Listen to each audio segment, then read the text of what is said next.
السلام عليكم ورحمة الله وبركاته. نحمده ونصلي على رسوله الكريم، أما بعد. أعوذ بالله من الشيطان الرجيم. بسم الله الرحمن الرحيم. وإن تعدوا نعمة الله لا تحصوها صدق الله العظيم. সম্মানিত দর্শক শ্রোতা, আমি আজ আপনাদের সামনে কথা বলবো নেয়ামতের শুকর আদায় করা সংক্রান্ত একটি গুরুত্বপূর্ণ দোয়া নিয়ে। যেই দোয়াটি সুনানে আবু দাউদ শরীফের 5073 নম্বর হাদিসে বর্ণিত রয়েছে। সম্মানিত দর্শক শ্রোতা, আল্লাহ তাআলা আমাদেরকে অগণিত অসংখ্য নেয়ামত দান করেছেন। আল্লাহ তাআলা নিজেই বলেছেন, আমি এত নেয়ামত তোমাদেরকে দিয়েছি, যদি তোমরা গণনা করতে চাও তাহলে তা গণে শেষ করতে পারবে না। পবিত্র কোরআন মাজিদের 14 নম্বর সূরা ইব্রাহিমের 34 নম্বর আয়াত আল্লাহ তাআলা বলেন, ওয়া ইন তাউদ্দু নি'মাতাল্লাহ, যদি তোমরা আল্লাহর নেয়ামত গণনা করতে চাও, লা তুহসুহা, তাহলে তা গণে শেষ করতে পারবে না। আমরা আমাদের চক্ষু, আমাদের কান, আমাদের হাত, আমাদের পা, আমাদের জবান, প্রত্যেকটি আল্লাহ তাআলার দেওয়া অমূল্য নেয়ামত। এই নেয়ামতগুলো আল্লাহ তাআলা আমাদেরকে দান করেছেন। এমনিভাবে আমাদের ঈমান, ইসলাম, আমাদের যাবতীয় খাদ্যের বস্তু, এই সব কিছু আল্লাহ তাআলা আমাদেরকে নেয়ামত হিসেবে দান করেছেন। আমরা শ্রেষ্ঠ নবী পেয়েছি, এটাও আল্লাহ তাআলার নেয়ামত। আমরা শ্রেষ্ঠ গ্রন্থ আল কোরআন পেয়েছি, এটাও আল্লাহ তাআলার বড় নেয়ামত। তো যেমনিভাবে আল্লাহ তাআলা আমাদেরকে এই নেয়ামতগুলো দিয়েছেন, আমাদের পরিবার, আমাদের সন্তানাদি, স্ত্রী পুত্র, আমাদের মা বাবা, আমাদের সম্পদ, আমাদের অর্থ, ব্যাংক ব্যালেন্স, সব কিছু আল্লাহ তাআলার দেওয়া নেয়ামত। তো আল্লাহ তাআলা আমাদেরকে যেমনিভাবে এই নেয়ামতগুলো ভোগ করতে বলেছেন, নেয়ামত উপভোগ করতে বলেছেন, এমনিভাবে আল্লাহ তাআলা আমাদেরকে এই নেয়ামতগুলোর কৃতজ্ঞতা, শুকর আদায় করতেও বলেছেন। পবিত্র কোরআন মাজিদের 14 নম্বর সূরা ইব্রাহিমের 7 নম্বর আয়াত আল্লাহ তাআলা বলেন, লা ইন শাকারতুম লা আযীদান্নাকুম, যদি তোমরা নেয়ামতের শুকর আদায় করো তাহলে আমি অবশ্যই সেই নেয়ামত আরো বৃদ্ধি করে দেব। ওয়ালা ইন কাফারতুম ইন্না আযাবি লাশাদীদ, যদি তোমরা নেয়ামতের শুকর আদায় না করো, অকৃতজ্ঞ বান্দা হও, তাহলে জেনে রাখো আমার শাস্তি বড় কঠিন। সম্মানিত দর্শক শ্রোতা, আমরা এই নেয়ামতগুলো কিভাবে শুকর আদায় করব?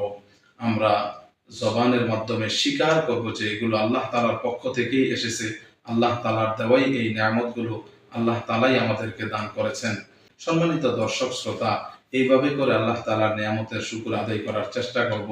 পাশাপাশি আমি আপনাদের সামনে আজকে একটি গুরুত্বপূর্ণ হাদিস উপস্থাপন করব, যেই হাদিসের মধ্যে রাসূলুল্লাহ সাল্লাল্লাহু আলাইহি ওয়াসাল্লাম আমাদেরকে শিক্ষা দিয়েছেন যে এই হাদিসের মধ্যে একটি দোয়া বর্ণিত রয়েছে। এই দোয়াটি কেউ যদি সকালবেলা একবার পাঠ করে, আর ওই দিন আল্লাহ তাআলা তাকে যত নাজ এবং নেয়ামত দান করেছেন, এই দোয়াটি পাঠ করার মাধ্যমে ওই দিনের সমস্ত নেয়ামতের শুকর, কৃতজ্ঞতা তার দ্বারা আদায় হয়ে যাবে। এমনিভাবে যদি আমরা এই দোয়াটি মাগরিবের পরে একবার পাঠ করি, তাহলে সারা রাত্র আল্লাহ তাআলা আমাদেরকে যত নেয়ামত দান করেছেন, সমস্ত নেয়ামতগুলোর শুকর আদায় হয়ে যাবে। দোয়াটি বর্ণিত রয়েছে সুনানে আবু দাউদ শরীফের 5073 নম্বর হাদিসে। হাদিসটি বর্ণনা করেছেন আব্দুল্লাহ ইবনে গন্নাম আল বায়াতি রাদিয়াল্লাহু তাআলা আনহু। তিনি বর্ণনা করেন, রাসূল আকরাম সাল্লাল্লাহু আলাইহি সাল্লাম বলেছেন, মান ক্বালা হিনা ইউসবিহু, যে ব্যক্তি সকালবেলা এই দোয়াটি বলবে, আল্লাহুম্মা মা আসবাহা বি মিন নি'মাতিন আও বি আহাদিন মিন খালকিকা ফামিনকা ওয়াহদাকা লা শারীকা লাকা ফালাকাল হামদু ওয়া লাকাশ শুকরু। আবু দাউদের riwayতের মধ্যে আও বি আহাদিন মিন খালকিকা এই শব্দটি নেই, অন্যান্য riwayতের মধ্যে আছে। আল্লাহুম্মা, হে আল্লাহ, মা আসবাহা বি, আমাকে যা নেয়ামত আপনি সকালবেলা দান করেছেন, আও বি আহাদিন মিন খালকিকা, অথবা আপনার সৃষ্টিকুলের যে কোনো ব্যক্তিকে আপনি এই নেয়ামতগুলো দান করেছেন, ফামিনকা ওয়াহদাকা, ফামিনকা এই নেয়ামতগুলো আপনার পক্ষ থেকে আপনি দান করেছেন, ওয়াহদাকা আপনি একক, লা শারীকা লাকা আপনার কোনো শরীক নেই, ফালাকাল হামদু সমস্ত প্রশংসা আপনার জন্য, ওয়া লাকাশ শুকরু এবং সমস্ত কৃতজ্ঞতা আপনার জন্য।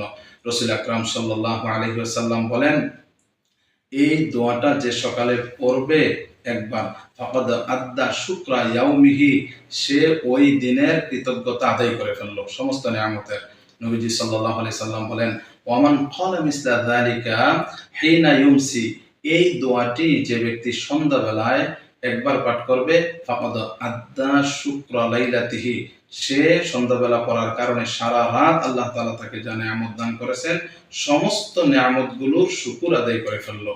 তো সন্ধ্যাবেলায় পড়ার ক্ষেত্রে শব্দ একটু পরিবর্তন করে বলতে হবে। সকালবেলা আমরা বলবো আল্লাহুম্মা মা আসবাহা বি, আর সন্ধ্যাবেলায় পড়ার সময় বলবো আল্লাহুম্মা মা আমসা বি।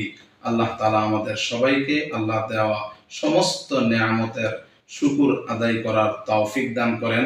এই দোয়াটি শিক্ষা করে সকাল সন্ধ্যা পড়বার তৌফিক দান করেন।